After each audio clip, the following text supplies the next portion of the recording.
प्यारे विद्यार्थियों, किवें हो तुसीं सारे? अपने आप नूं बचा के रखो। असीं तुहानूं पढ़ाउण लई तुहाडे लई मेहनत नाल वीडियोज़ बना रहे हाँ, तो जरूर सुनो। अज करांगे पाठ नंबर 2 क्लास 6वीं कंप्यूटर दे हिस्से। चलो कंप्यूटर के हिस्सों नाल जान पहचान करते हाँ। कंप्यूटर के मुढ़ले इनपुट आउटपुट यंत्रां नाल जान पहचान करते हुए तुसी सोच रहे होगे कि मुढ़ले इनपुट आउटपुट यंत्र की हुंदे हन। मुढ़ले इनपुट आउटपुट यंत्र ਉਹ उपकरण हुंदे हन जो कंप्यूटर नूं चलाउण लई जरूरी हुंदे हन। असी इस चित्र विच देख सकते हाँ सानूं की नज़र आंदा है। CPU, कीबोर्ड, मॉनीटर जिसनूं LCD भी कह सकते हो, माउस, ये सारे पार्ट्स जुड़ के एक कंप्यूटर सिस्टम बनाउंदे हन। हुण असीं गल करांगे कंप्यूटर काम किद्दां करदा है। काम करन लई सब तो पहलां इनपुट की जरूरत पेगी, फिर कंप्यूटर उसनूं प्रोसैस करदा है ते सानूं आउटपुट दिंदा है।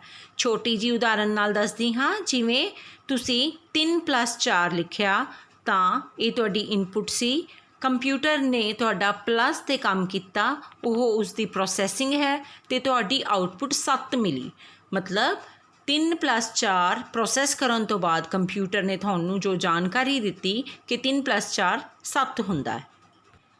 कंप्यूटर विच प्रोसैसिंग करन दा क्रम कंप्यूटर दा प्रोसैसिंग चक्कर रखवाउंदा है। असी इस चित्र विच देख सकते हाँ। इस चित्र दे विच सब तो पहला इनपुट मिलती है, फिर प्रोसैस हुंदी है ते फिर सानू आउटपुट मिलती है जिसनूं IPO कहा जाता है। हुण असी विस्तारपूर्वक करांगे कि इनपुट की हुंदी है। कंप्यूटर के प्रोसैसिंग चक्कर का यह भाग डाटा ते हदायतां नूं कंप्यूटर द्वारा प्राप्त करन नाल संबंधित हुंदा है। जिवें कि असी जानते हैं कंप्यूटर एक इलैक्ट्रॉनिक मशीन है। कंप्यूटर सिस्टम विच सारियां हदायतां बिजली के एक सिग्नल के रूप विच ही प्रोसैस हुंदियां हन, या ऑन या ऑफ। कंप्यूटर नूं जो भी डाटा दिता जाता है वो असी अपनी इंग्लिश वर्गी लैंगुएज नाल दिंदे हाँ अते इसनूं इनपुट कहंदे हन। जिवें हुण तुहानूं उदाहरण दिती है 3+4 आपां कंप्यूटर नूं इनपुट दिती, पर उहदे लई असी कीबोर्ड की वरतों कीती। इनपुट देण तो बाद प्रोसैसिंग हुंदी है। प्रोसैसिंग किसने करनी हुंदी है? CPU ने। CPU मीनस central processing unit. Central processing unit computer दा दिमाग कहाउंदा है, क्योंकि यह सारे प्रोसैसिंग करके आउटपुट विच कन्वर्ट करता है, बदल दिंदा है आउटपुट विच। जो भी इनपुट असी देवांगे उसनूं आउटपुट विच बदल देवेगा। जिवें असी 3+4 दिता तां प्लस किसने करना है? CPU ने। CPU का भी अगों ALU पार्ट होएगा, अर्थमैटिकल लॉजिकल यूनिट, जिहड़ा यह काम करेगा।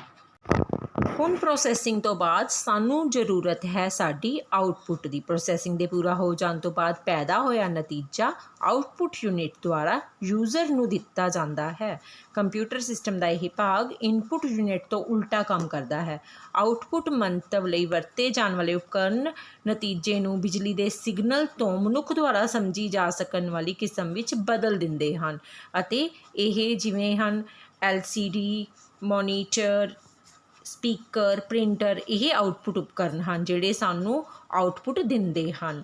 ये सारे भाग मिलके कंप्यूटर दीयां हदायतां नूं प्रोसैस करन लई मुकम्मल मन्ने जांदे हन। अते तुसी सौखे शब्दां विच सुनोगे तां प्रोसैसिंग तो बाद जो जानकारी मिलती है उसनूं आउटपुट कहा जाता है। प्रोसैसिंग तो बाद सानू आउटपुट की मिली? जो उदाहरण तुहाडे नाल चल रही सी उसकी आउटपुट 3+4 तो बाद सानू 7 मिली, जो साडे मॉनीटर ते सानू जरूर दिखेगी। हुण असी देखांगे कि ब्लॉक डायग्राम की है।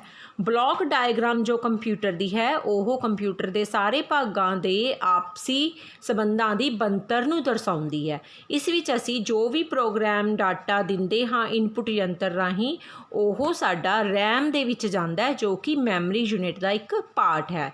फिर उस तो बाद कंट्रोल यूनिट ने देखना हुंदा है कि यह किस तरह की प्रोसैसिंग चाहिए है। तो फिर उस तो बाद मान लो जे कोई अर्थमैटिकल लॉजिकल यूनिट दे करने वाला काम है, मतलब प्लस करना है, माइनस करना है, लॉजिकल ऑपरेटर है, तो ALU काम करेगा तो वापस अपनी जो आउटपुट है कंट्रोल यूनिट नूं देगा। कंट्रोल यूनिट फिर तो वो आउटपुट यंत्र ते भेजेगा। इस तरह ਸਾਰਾ ਸਾਈਕਲ ਕੰਮ ਕਰਦਾ ਹੈ। ਤੁਸੀਂ ਬਲੌਕ ਡਾਇਗਰਾਮ ਵਿੱਚ ਦੇਖਿਆ ਹੈ ਕਿ CPU ਦੇ 3 ਭਾਗ ਹਨ ਜਿਹੜੇ ਕਿ ਡਾਟਾ ਨੂੰ ਪ੍ਰੋਸੈਸ ਕਰਨ ਵਿੱਚ ਮਦਦ ਕਰਦੇ ਹਨ। ਉਸ ਦੇ 3 ਭਾਗਾਂ ਦੇ ਨਾਮ ਹਨ ਮੈਮਰੀ ਯੂਨਿਟ, ਕੰਟਰੋਲ ਯੂਨਿਟ ਤੇ ਅਰਥਮੈਟਿਕਲ ਲੌਜੀਕਲ ਯੂਨਿਟ। ਹੁਣ ਅਸੀਂ ਕਰਾਂਗੇ ਸਭ ਤੋਂ ਪਹਿਲਾਂ ਮੈਮਰੀ ਯੂਨਿਟ। ਕੰਪਿਊਟਰ ਦੇ ਮੈਮਰੀ ਯੂਨਿਟ ਨੂੰ ਸਟੋਰੇਜ ਯੂਨਿਟ ਵਜੋਂ ਵੀ ਜਾਣਿਆ ਜਾਂਦਾ ਹੈ। ਕੰਪਿਊਟਰ ਵਿੱਚ ਇਹ ਡਾਟਾ ਅਤੇ ਹਦਾਇਤਾਂ ਨੂੰ ਸਟੋਰ ਕਰਦਾ ਹੈ।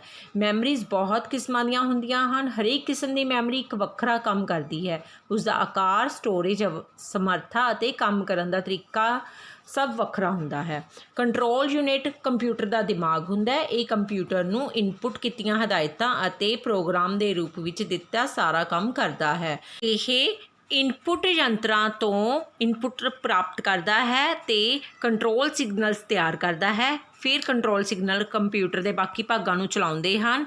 ਇਹੀ ਇਸ ਯੂਨਿਟ ਦਾ ਮੁੱਖ ਕੰਮ ਹੈ। ਇਸ ਤੋਂ ਬਾਅਦ ਅਰਥਮੈਟਿਕਲ ਲੌਜੀਕਲ ਯੂਨਿਟ। ਇਹ ਕੰਪਿਊਟਰ ਦੇ CPU ਦਾ ਮੁੱਖ ਭਾਗ ਹੁੰਦਾ ਹੈ।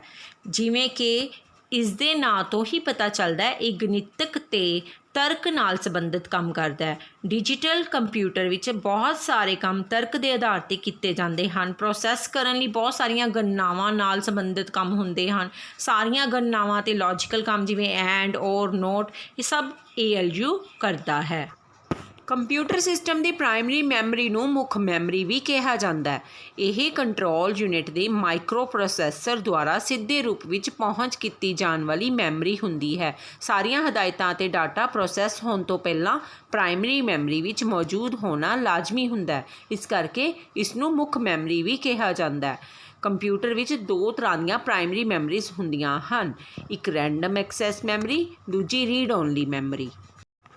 ਰੈਂਡਮ ਐਕਸੈਸ ਮੈਮਰੀ ਇਹ ਪ੍ਰਾਇਮਰੀ ਮੈਮਰੀ ਕੰਪਿਊਟਰ ਦੀ ਮੁੱਖ ਮੈਮਰੀ ਹੁੰਦੀ ਹੈ। ਕੰਪਿਊਟਰ ਦੀ ਇਸ ਮੈਮਰੀ ਦੀ ਰਫ਼ਤਾਰ ਬਹੁਤ ਤੇਜ਼ ਹੁੰਦੀ ਹੈ।